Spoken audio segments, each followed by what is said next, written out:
Okay, so hello everyone. My name is Eva Marie Everson. I'm the president of Word Weavers International, as well as a Southern fiction, predominantly Southern fiction writer. I have to say that with my Southern flair because, I just came back from Georgia, so my accent's a little bit thicker these days. but but no, seriously, I am so excited to bring this next episode of I don't even know what I'm calling it, Lynn, to be honest. Maybe just, experts on the run. I don't know. But this is my good friend, Lynn Austin, who is a multiple best-selling author of the most fantastic fiction. And I believe you've written some nonfiction as well. Am I not correct? Yeah, I thought you had. But I'm going to tell you that Lynn is my absolute, I'm going to have to say this out loud. She's my absolute favorite Christian fiction author, and I mean that with everything I have in me, Lynn. I remember getting one of your books and reading it, and I didn't want to go to bed, but eventually it was like, okay, I really need to at least get in the bed. And I read until the book just kind of fell over me, and I no longer had any consciousness. But I actually dreamed I was still reading. So I had to wake up in the morning and I'm like, okay, I don't know if this is what the book, I had to go back and figure You it. wrote your own ending. Yeah, I know. I just continued the story in my own little mind, I guess you could say. But just recently, for all of you who are listening and watching, just recently, Lynn and I were at a conference together in Grand Rapids, Michigan, the Well conference that Kathy Bruins, who is part of Word Weavers International, that Kathy put on. It was a wonderful conference. And Lynn shared a little testimony, and I asked her if she would come on and share this with you. So I'm just going to hush now and let Lynn do all the talking. Thanks, Stephen Marie. Some 30 years ago, I was struggling with unanswered prayer. And at the time, I read what I call a life changing book, and it was a novel. It was called The Chosen by Jewish author Chaim Potok. And in the course of reading this novel, God spoke to me about some of the possible reasons why he doesn't always answer prayer. And so I experienced firsthand the power of fiction and that God could use fiction to speak to people. And I also was discouraged at that time with so many books. They might be well written, but there was no hope. Yeah. Secular books. And I thought, why can't there be books with hope? And why can't there be books that are life changing? And so I thought if I could just help one person by writing a book the way that The Chosen helped me, I thought, well, then, that would be a good goal. So I sat down one day while my kids were taking their naps. They were very small at the time. And I thought, I'll try writing. So I started with the story of King Hezekiah that I had read in the Bible. It had always inspired me. And I discovered how much I loved it. It was like being a little kid where you play games and you make up stories and, only I get to decide who lives, who dies, who's happy, who isn't.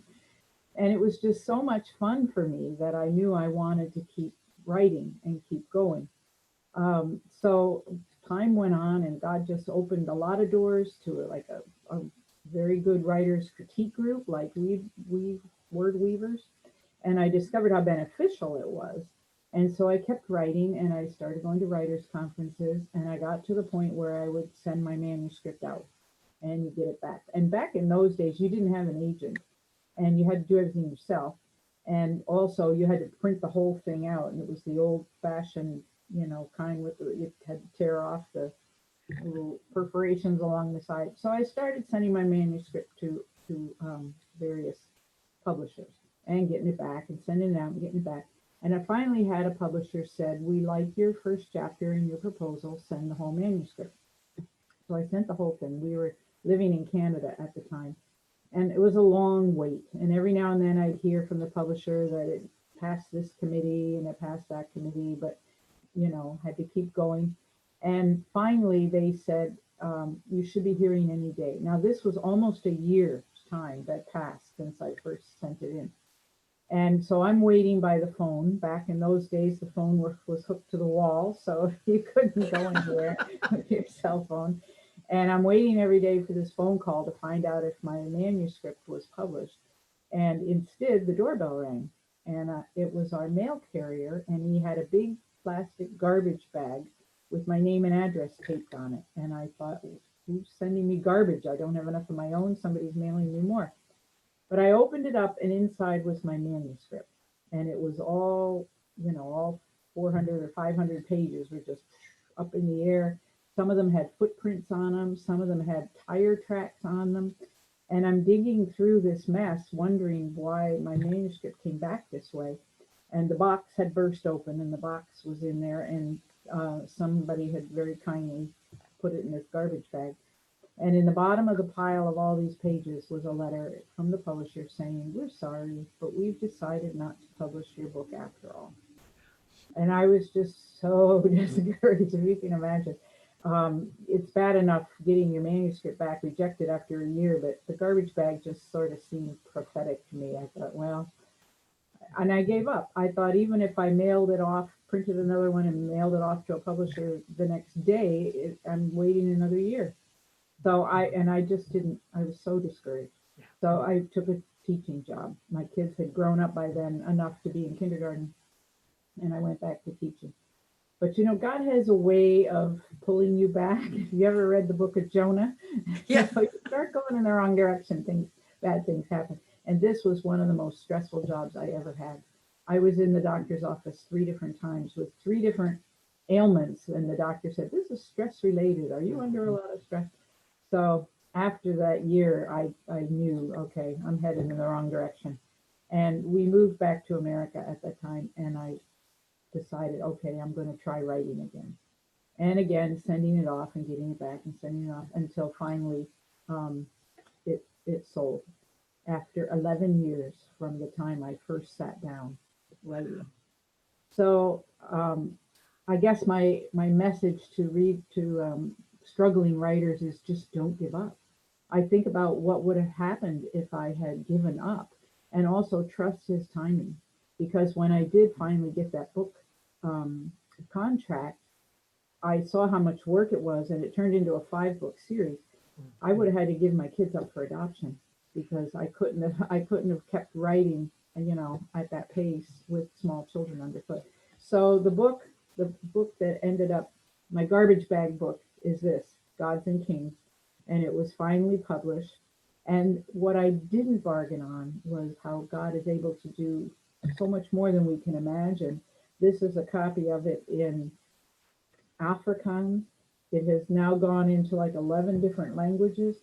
This is German, and this is Lynn Austin, which gives me a real kick. I like being Lynn Austin, and that's in Slovakian, and then Korean. And I kind of imagine these people in all these different, 11 or 12 different countries reading my book, the garbage bag book. And I think, what would have happened if I had give up? So my goal initially was just to get published and just to help one person, but God's goal was just so much bigger and so much more than I ever could imagine. God sees the big picture, and we don't always see that big picture. Flash forward. I'm sorry. Go ahead. Flash forward a number of years, and I've got 26 books or whatever, written, and I was starting to feel discouraged. I was having some publisher, differences with my publisher, and I was getting discouraged. And I thought, well, maybe it's time to retire. I'm old enough now.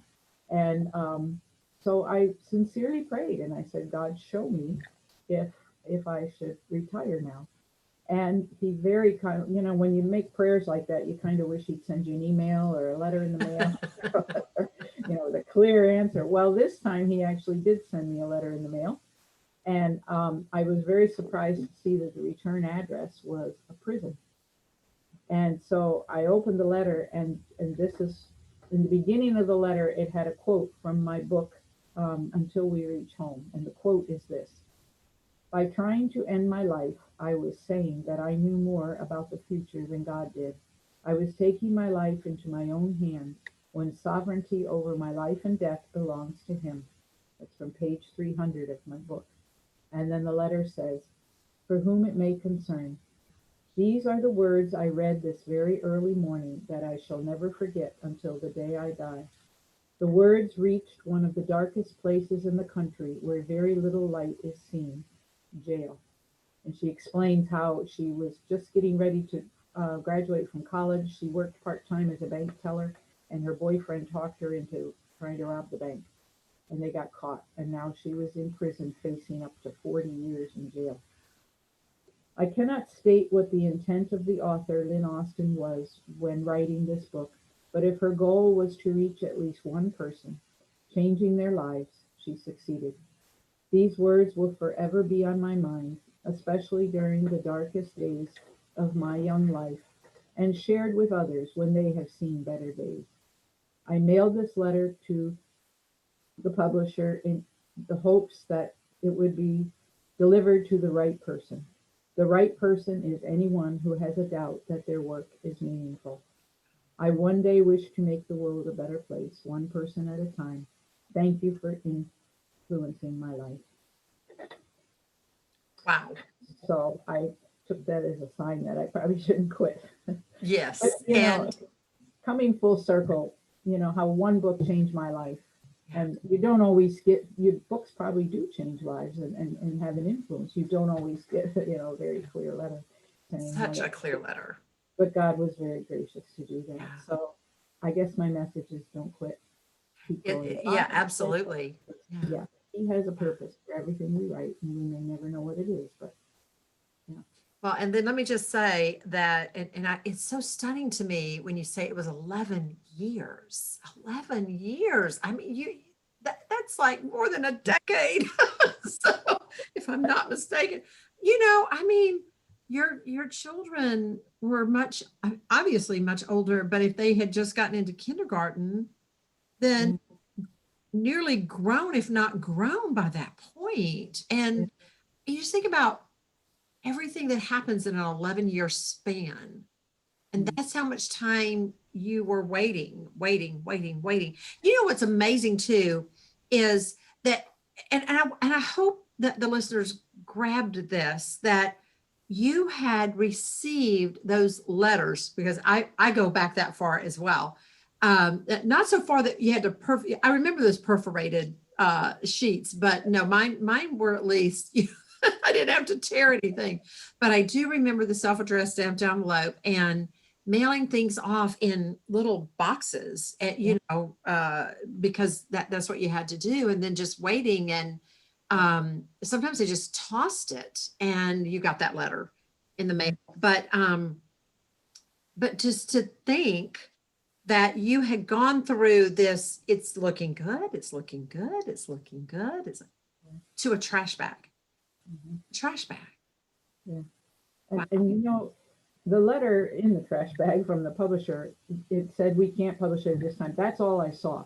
Yeah. But later on, I went back and read it, and they were saying, we like your writing, it just isn't for us at this time.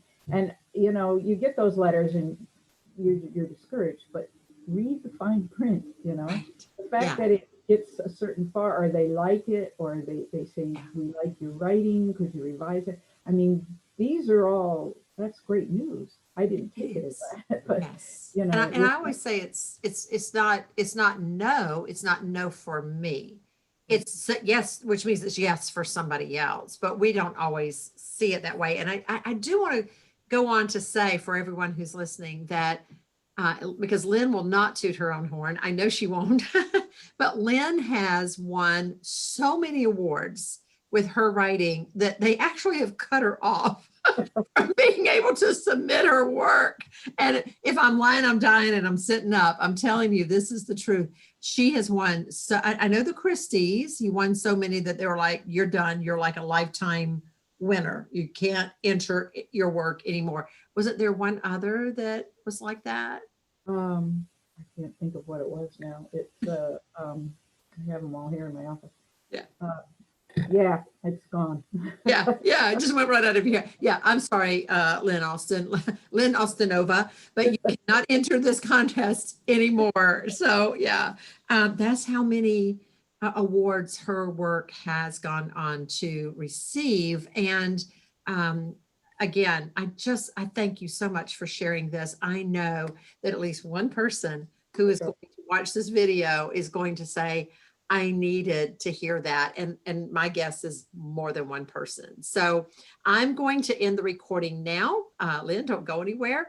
But thank you for listening to the story that Lynn shared at the conference and then again agreed to share here with us today. You guys have a great day, great rest of your week, and whatever else is coming your way. Bye for now.